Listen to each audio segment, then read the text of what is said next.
एक बार फिर से आप सभी का आज की ऑनलाइन क्लास में स्वागत करता हूं।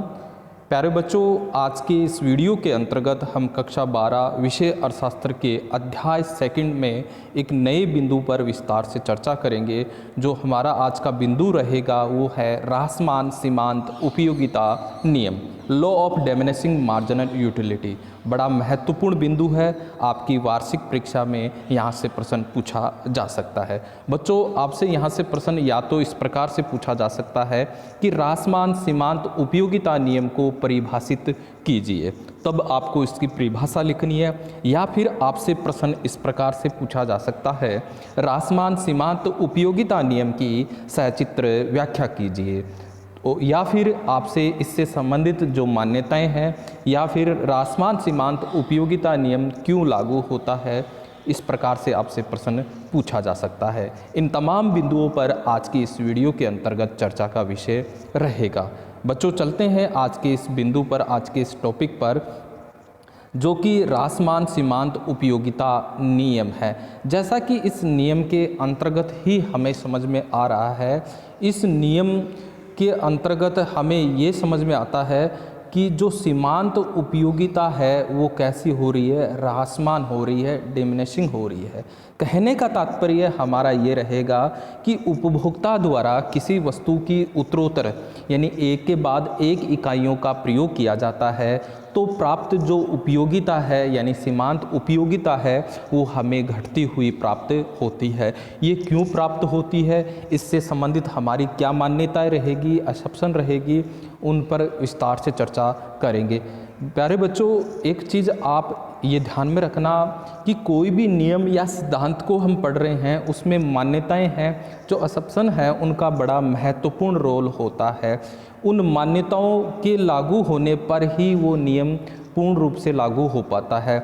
अगर हम उन मान्यताओं को फॉलो करते हैं, अगर वो मान्यताएं किसी प्रकार से फेल हो जाती है तो ये नियम भी क्रियाशील नहीं होगा। ये ही नियम नहीं, किसी भी प्रकार का अगर नियम हो, जैसा हम एक उदाहरण समझें कि हम किस वाहन के द्वारा एक स्थान से दूसरे स्थान पर जा रहे हैं, तो हम इस ए स्थान से बी स्थान पर पहुंचेंगे वाहन पर, लेकिन उससे संबंधित हमारी कुछ मान्यताएं रहेंगी, तभी हम बी स्थान पर पहुंच पाएंगे। और उस मान्यताओं को अगर हम रखें कि हम यातायात के नियमों की क्या करें, पालना करें, तभी हम उस स्थान तक पहुंच पाएंगे। ठीक उसी प्रकार कोई भी सिद्धांत होता है, उसकी कुछ मान्यताएं रखी जाती हैं, और वो मान्यता अगर हम सही प्रकार से उसको हम फॉलो कर पाते हैं, तभी वो नियम क्रियाशील होता है। चलते हैं बच्चों आज के इस टॉपिक पर।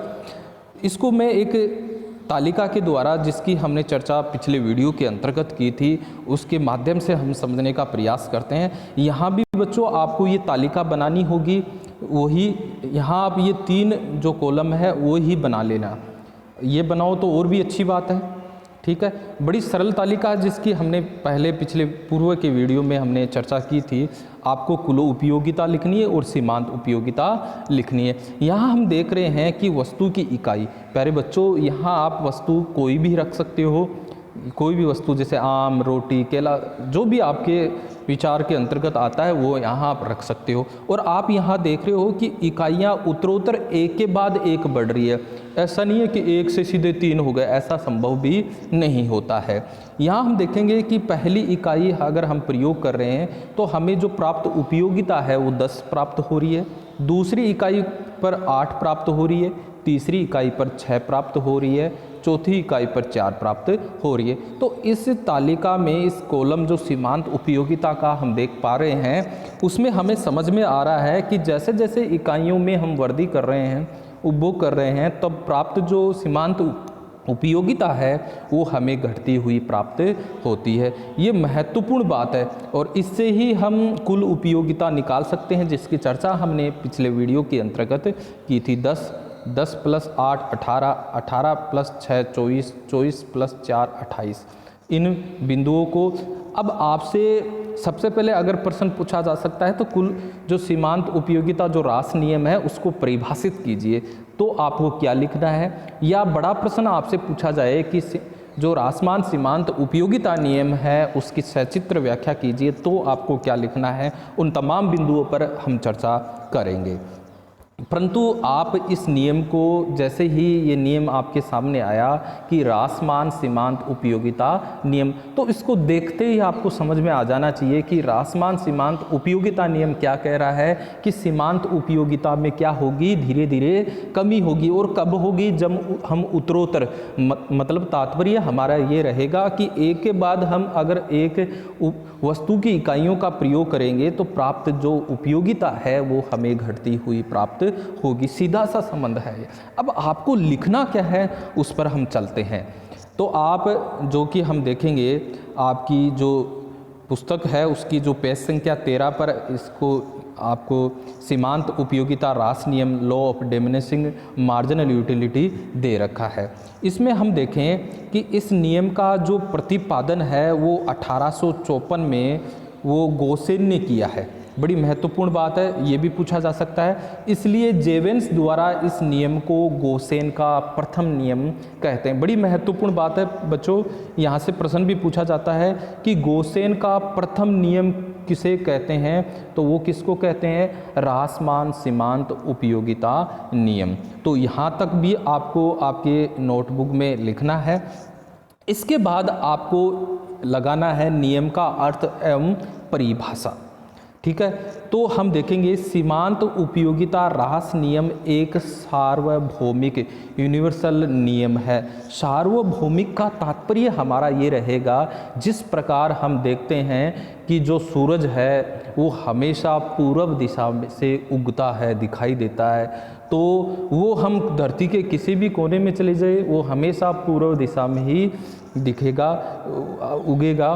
तो ठीक उसी प्रकार ये जो सार्वभौमिक नियम, इसको भी माना है कि हम कहीं भी चले जाएं, कोई भी उपभोक्ता किसी भी वस्तु का प्रयोग करेगा तो प्राप्त जो उपयोगिता है वो हमें घटती हुई प्राप्त होगी। यह नियम उपभोक्ता के उस व्यवहार पर आधारित है जिसमें उपभोक्ता द्वारा किसी वस्तु कि ज़्यादा से ज़्यादा इकाइयाँ उपभोग करने पर अतिरिक्त उपभोग की जाने वाली वस्तुओं की इकाइयों की सीमांत उपयोगिता उत्तरोत्तर घटती जाती है। तो बच्चों, यहाँ इस नियम से यही पता चल रहा है कि कोई भी उपभोक्ता है किसी वस्तु की एक के बाद एक इकाइयों का प्रयोग करेगा तो प्राप्त जो सीमांत उपयोगिता है वो कैसे प्राप्त होगी, घटती हुई प्राप्त होगी, जैसा कि हमने ऊपर तालिका में देखा है। तो बच्चों, ये भी आपको अपनी नोटबुक में नियम का अर्थ एवं परिभाषा लगाकर लिखना है। इसमें आप ये एक परिभाषा भी लिख दोगे, जब बड़ा प्रश्न आपसे पूछा जाता है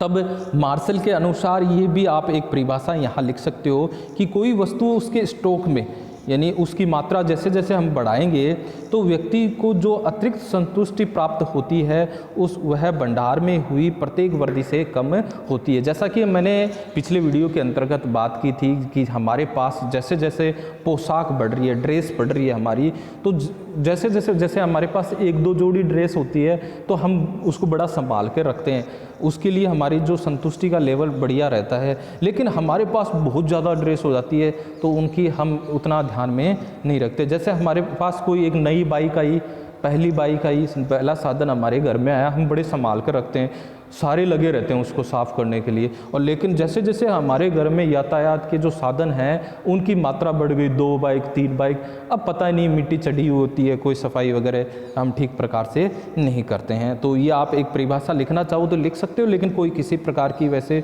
कोई आवश्यक भी नहीं है। उपभोक्ता किसी वस्तु की अतिरिक्त इकाइयों का उपभोग अपनी आवश्यकता की पूर्ति के लिए करता है तो अतिरिक्त इकाइयाँ उसके लिए कम उपयोगी होने लगती है। जैसा कि हमने देखा था कि कोई व्यक्ति अगर जिसको भूख लग रही है और रोटी के इकाइयों का सेवन कर रहा है तो पहली इकाई से प्राप्त उसको उपयोगिता अधिक होगी, लेकिन जैसे जैसे वो इकाइयाँ एक के बाद एक बढ़ाएगा उससे मिलने वाली जो यूटिलिटी है वो धीरे धीरे कम होगी। परंतु प्यारे बच्चों, यहाँ आप ध्यान में रखना, ऐसा नहीं है कि सुबह एक 8 बजे रोटी खा ली, फिर एक बजे खा ली, फिर शाम को खा ली, तब ऐसा नियम क्रियाशील नहीं होगा, क्योंकि उसमें निरंतरता आवश्यक है। क्योंकि अगर एक 8 बजे रोटी खाई, एक दोपहर को खाई, तो निश्चित रूप से हम कहेंगे दोपहर तक हमें भूख पुनः लगने लग जाएगी। इसलिए इसकी कुछ मान्यताएं आगे हम पढ़ेंगे, वो भी होना आवश्यक है। उसके बाद हम देखें कि प्रक्रिया कुछ समय तक चलती रहेगी, तो एक स्थिति वह आती है जब उपभोक्ता उस वस्तु की अतिरिक्त इकाई का उपभोग करने से कुछ भी संतोष नहीं पाता है, जिसको हमने जीरो लिखा था, सीमांत उपयोगिता जीरो, और जिसको हमने कहा था पूर्ण संतुष्टि का बिंदु। पूर्ण संतुष्टि के बिंदु पर सीमांत उपयोगिता, जैसा कि हमने देखा, शून्य होती है और कुल उपयोगिता वहाँ अधिकतम होती है। बड़ी महत्वपूर्ण बात है बच्चों, जब उपभोक्ता को उस वस्तु की अतिरिक्त इकाई का उपभोग करने से कुछ भी संतोष नहीं पाता है, अगर उपभोक्ता इस स्थिति के बाद भी उस वस्तु का उपभोग जारी रखता है, तो इस वस्तु से प्राप्त सीमांत उपयोगिता क्या हो जाएगी? ऋणात्मक हो जाएगी। जैसा कि बच्चों हमने ऊपर तालिका में भी देखा है कि जैसे उपभोक्ता 7वीं इकाई का प्रयोग कर रहा है, तो प्राप्त जो सीमांत उपयोगिता हम देख रहे हैं -2 हो गई, और कुल उपयोगिता 30 से घटकर कितनी हो गई? 28 हो गई। ठीक है, तो अर्थशास्त्री इस प्रवर्तित सीमांत उपयोगिता ह्रास नियम कहते हैं। बड़ा महत्वपूर्ण, बड़ी सरल सा काम है, सिर्फ ये आपको लाइनें लिखनी है। उसके बाद आपको इसकी असम्पशन भी, अगर बड़ा प्रश्न पूछा जाए तो आपको इसकी मान्यताएं भी लिखनी है। या बच्चों आपसे अलग से भी 2 नंबर के प्रश्नों में भी ये प्रश्न पूछा जा सकता है कि सीमांत उपयोगिता ह्रास नियम की कोई 2 या 4 मान्यताएं आपको लिखनी हो सकती है। यहाँ मान्यताओं की अगर हम बात करें तो उपभोक्ता का व्यवहार विवेकशील होगा, रेशनल माना जाएगा, जिसकी हमने पिछले वीडियो में बात की थी कि उपभोक्ता विवेकशील कौन होता है। उपयोगिता मापनीय है, जिसकी भी हमने बात की कि गणनावाचक दृष्टिकोण के अंतर्गत आता है, ये कार्डिनल यूटिलिटी एनालिसिस के अंतर्गत आता है, जिसमें हमने उपयोगिता को मापनीय माना है, जिसको मुद्रा का उपयोग के द्वारा मापा जा सकता है, और मुद्रा को हमने यूटिल्स के बराबर लिया था। मुद्रा की सीमांत उपयोगिता को हमने स्थिर कांस्टेंट माना था। ये भी बड़ी महत्वपूर्ण बात थी कि कांस्टेंट माना गया है। कौन से विश्लेषण के अनुसार, कौन से एनालिसिस के अंतर्गत? गणनावाचक, कार्डिनल। ठीक है, उपभोग की गई वस्तु की इकाइयाँ उचित आकार एवं गुणों की दृष्टि से समरूप होनी चाहिए। बड़ी महत्वपूर्ण बात है, ये भी आपको ध्यान में रखनी है। फॉर एग्जाम्पल, किसी को प्यास लगी हुई है और हम अगर 1 बूंद पानी दे दें और फिर 1 गिलास देंगे, तो निश्चित रूप से उस गिलास के लिए उसकी जो उपयोगिता है वो क्या हो जाएगी? बढ़ जाएगी। परंतु ऐसा भी हो सकता है हम किसी को 1 बाल्टी पानी दे दें फिर गिलास दें तो वो मांगेगा नहीं। कहने का तात्पर्य एक निश्चित आकार होना चाहिए। अगर गिलास में हम पानी दे रहे हैं, अगर रोटी का सेवन कर रहे हैं तो रोटी का भी एक निश्चित आकार होना चाहिए। ऐसा नहीं एक टुकड़ा रोटी का दे दिया फिर एक पूरी रोटी दें, तो ऐसी स्थिति नहीं होगी। और गुणों में भी वो क्या होनी चाहिए? समरूप होनी चाहिए। और उपभोग की प्रक्रिया है वो सतत होनी चाहिए। जैसा कि हमने बात की कि ऐसा नहीं है कि एक भूखे व्यक्ति को 8 बजे रोटी दे दी, एक दोपहर को दे दी, तब ये क्रियाशील नहीं होगा। और उपभोक्ता की आय, आदत, रुचि, फैशन, इनमें किसी प्रकार का कोई हम देख रहे हैं कि कोई परिवर्तन नहीं होना चाहिए। तो ये भी बड़ी महत्वपूर्ण बात है। फिर हम बात करेंगे नियम लागू होने के कारण। ये भी आपसे प्रश्न पूछा जा सकता है। आपको बड़े प्रश्न में अगर पूछा जा रहा है कि सीमांत उपयोगिता ह्रास नियम की सचित्र व्याख्या कीजिए, तब इसको लिखने की आवश्यकता नहीं है। यहाँ बोल्डिंग के अनुसार ये नियम 2 कारणों से लागू होता है, जिसकी हमने पिछले वीडियो में चर्चा की थी कि एक जो वस्तुएं होती हैं वो एक दूसरे के अपूर्ण स्थानापन्न होती हैं। मतलब ऐसा नहीं है, अगर पूर्ण स्थानापन्न होती तो क्या होता कि रोटी का सेवन कर रहा है और हमें पता है कि रोटी की जैसे जैसे इकाइयाँ बढ़ाएंगे उपयोगिता घटने लग जाती है, तो हम रोटी के स्थान पर किसी दूसरी वस्तु का प्रयोग कर लें। परंतु हम जानते हैं कि रोटी का कोई स्थानापन्न नहीं होता है। अगर स्थानापन्न होगा मिल भी जाए तो पूर्ण स्थानापन्न नहीं होगा। बड़ी महत्वपूर्ण बात है और इसकी भी हमने पिछले वीडियो के अंतर्गत बात की थी। विशिष्ट आवश्यकता की तृप्ति हो सकती है, यानी कोई व्यक्ति जैसे आम का सेवन कर रहा है तो वो आम का लगातार अगर इकाइयों का प्रयोग कर रहा है तो उसकी एक बिंदु ऐसा आएगा कि उसको उस आम से पूर्ण तृप्ति मिल जाएगी। तो ये दो कारण हैं इसको नियम के लागू होने का। इस नियम का महत्व है, आपको वैसे लिखने की आवश्यकता नहीं है, आगे इसको भी हम जानेंगे नियम का महत्व क्या है। तो आपको सबसे पहले इस जब बड़ा प्रश्न पूछा जाएगा तो इस नियम का प्रतिपादन किसने किया, ये लाइन आपको लिखनी है, ठीक है, ये लाइन लिखनी है। उसके बाद इसका नियम का अर्थ एवं परिभाषा लिखनी है, ठीक है, और उसमें ये मार्शल का आप लिखो, कोई ज़रूरी नहीं है, लिखना चाहते तो अच्छी बात है, नहीं लिखो तो कोई भी विशेष बात नहीं है। फिर ये जो अगला पैरा है वो आपको लिखना होगा, उपभोक्ता किसी वस्तु की, ये आपको लिखना होगा। फिर आपको टेबल बनानी है, ठीक है, जैसा कि हमने ये तालिका बनाई है उसमें आपको ये 3 कॉलम तो आपको बनाने हैं।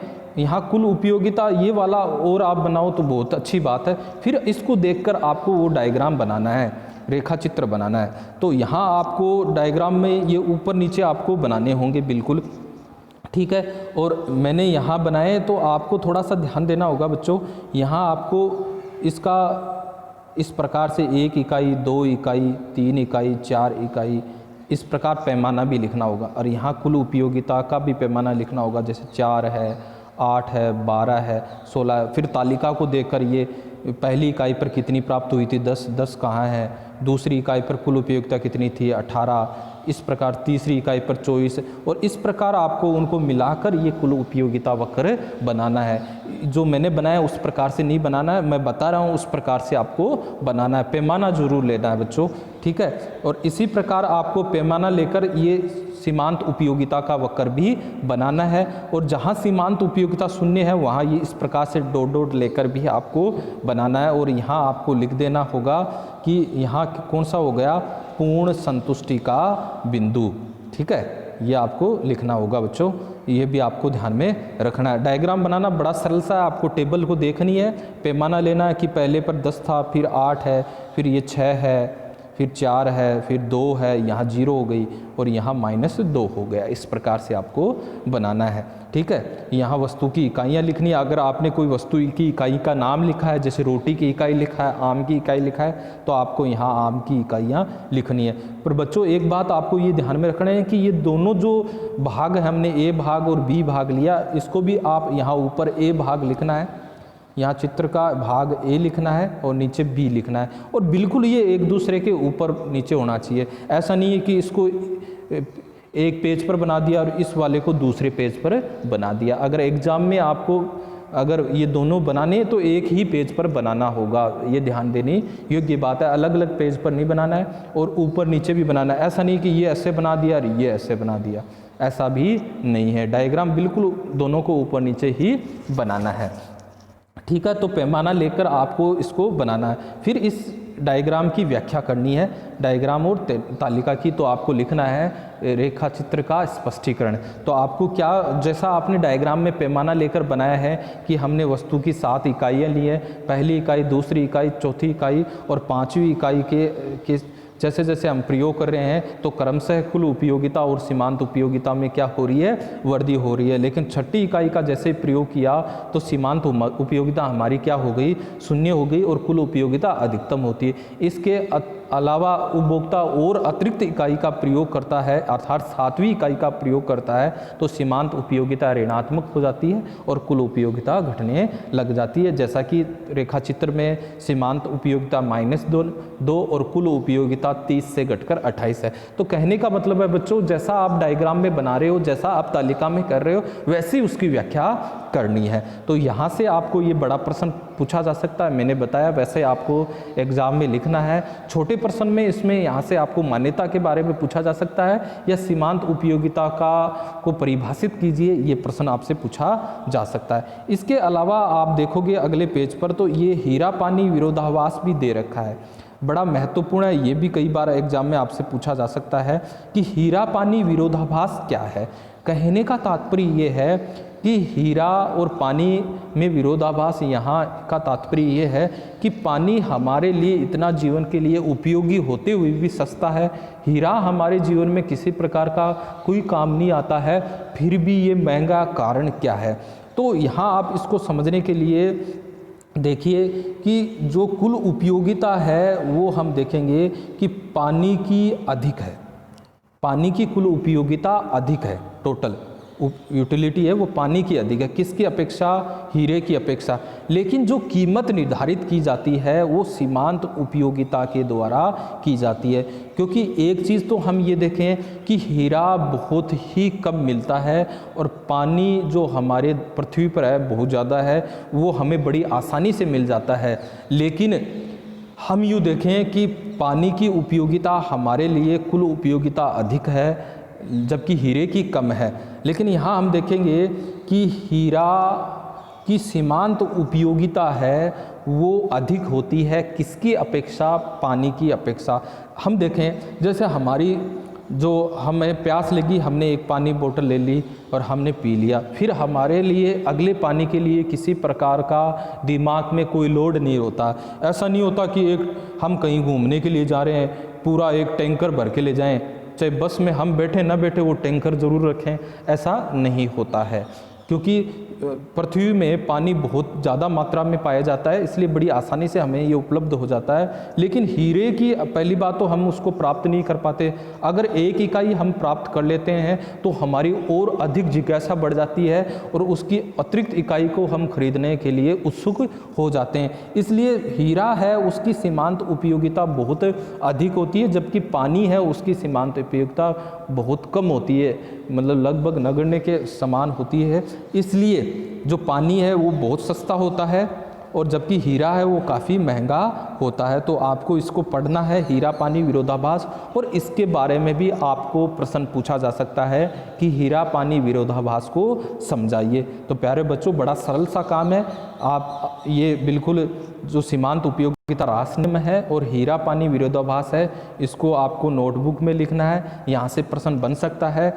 आज के लिए बस इतना ही, बड़ा सरल सा काम है, सिर्फ ये तालिका है, बड़ी महत्वपूर्ण तालिका आपको समझ में आनी है, इसको रटने की आवश्यकता नहीं है। आप यहाँ 10, 9, 7 इस प्रकार भी लिख सकते हो, आपकी मर्जी है वैसे लिख सकते हो, लेकिन ये घटती हुई होनी चाहिए। आज के लिए बस इतना ही, अगले वीडियो में इसी अध्याय 2 से एक नए टॉपिक पर हम चर्चा करेंगे, और आज के लिए बस इतना ही। धन्यवाद।